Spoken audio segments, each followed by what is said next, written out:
Hello and welcome back. This is a follow-up video for the NotebookLM auto labeling of sources.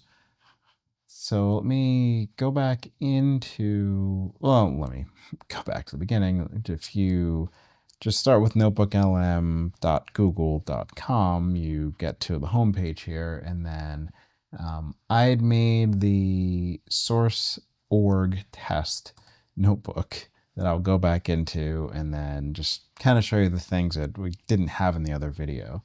I'm not sure if they added this right after I made that other video or if I just missed these things. I don't think they were in there before because I did kind of poke around and look for them, but it's possible that I just missed them. Either way, they're here now. So if you come into the notebook and then first of all, you have to add at least 5 sources. So you can add sources here, and then you don't even have to have them selected, I don't think. You just have to have 5 of them in here. And you can have more than 5, but this doesn't trigger until you get 5. And once you have 5, you get this little icon here that will auto label them for you. Like it'll basically look through them and it'll put them in categories that it thinks make sense. So I took it out of the category, so I'll click it. So now this is what it did with my 5 sources. And it gave me these categories, and then I can expand them, and these are my sources. So what I can do now that I don't think I could do before is I can click on the little ellipsis to the right of any of the sources. And if, like, let's say that I don't want this source here under AI prompting. So I can just click and I can move it, and I can say, I just want this in software scripting now. Or, maybe I want it in both for some reason. But I can click on the ellipsis and then go to the move to, and then I can put it in one or more of the other categories. I don't know why I'd want it in multiple categories, but choose your path. So maybe there's a reason why you'd want that. But you can move them.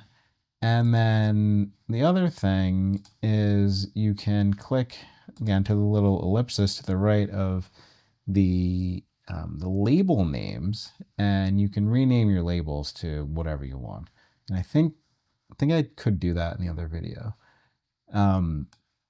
Other thing you can do, and again, these things they're subtle, but again, this is 5 sources. If I had 500 sources in here, like it gets kind of out of control, and this becomes very, very useful.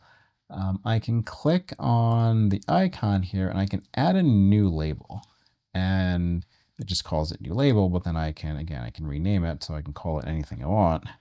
I don't know.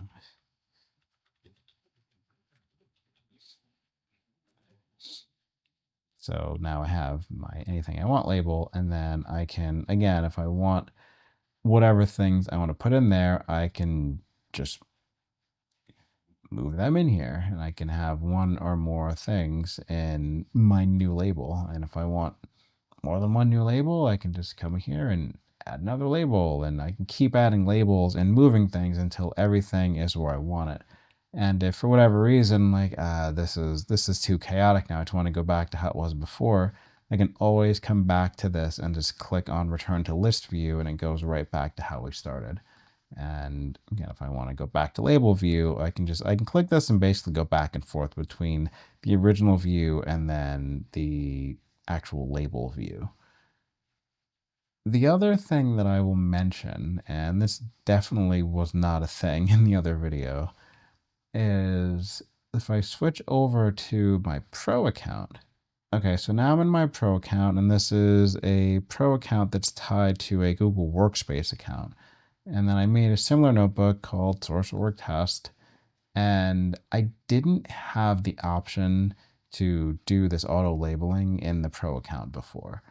And I tested it because the minimum is 5 sources, and I kept adding up to 15. It's like maybe it's 10, maybe it's something, and I don't know. It didn't work before. It does work now. So if you have a Pro account that is tied to a Workspace account and you haven't tried this, it should be available to you now, or at least it's available to me now.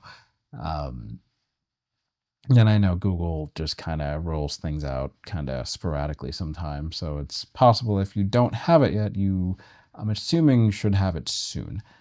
But just to recap quickly, if you have at least 5 sources in a notebook in NotebookLM, you will now get this little icon. You'll have the option to auto label the sources by topic. And then once you actually go through and you auto label them, you can move sources around, and then you can rename labels and you can add labels, and then just organize things however you want. I know a lot of people have been asking for a way to organize their sources for a long time. And once you start getting like dozens or hundreds of sources, like it gets out of control really quickly. So this lets you organize your sources. This lets you like select and deselect at the source level instead of just at like the individual item level, or excuse me, the label level and then the source level. And it just gives you a lot more control and organization over your NotebookLM sources. So if you use NotebookLM, you will probably find that useful. Ask us questions if you have them, and we will see you next time.